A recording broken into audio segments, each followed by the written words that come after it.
Metro News විශේෂ ප්‍රවෘත්ති ශ්‍රී ලංකාවේ ඇතිරි නීතිය ලිහිල් කිරීමත් සමග ජනතාව වැඩි වශයෙන් සුපිරි වෙළඳසැල් කරා ඒකරාශී වන ආකාරයක් මේ වන විට දැකගත හැකි වී තිබෙනවා.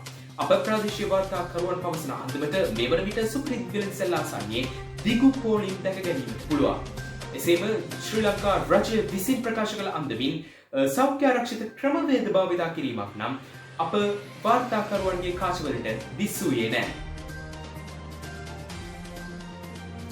ඔබ මේ වන විට දකින්නේ කොළඹ වත්තල ප්‍රදේශයේ ඩ්‍රෝන් මුදියන්සේ විසින් ලබාගත් සජීවී ඩ්‍රෝන දර්ශන පෙළක් ඔබට බලාගත හැකි කෙතරම් ජනකායක් මේ වන විට සුපිරි වෙළඳ සැල් කරා පැමිණෙනවාද යන වග මේ වන විට ලංකාවේ බොහෝ ප්‍රදේශවල නගරාසන්න තදහසන්න ප්‍රදේශවල තත්ත්වය මේ හා සමානයි. ඒ වගේම ජනතාව මීටරයක පරතරය තබා ගැනීමක් නම් අපට දක්නට ලැබෙන්නේ නැහැ. සියලු දෙනාම එක පොදියට බාණ්ඩ මිලදී ගන්න ආකාරයක් තමයි දක්නට ලැබෙන්නේ. බාල මහලු වැඩිහිටි මේ සියලු දෙනා මේ පෝලිම් වල අපිට බලා ගන්නට පුළුවන්.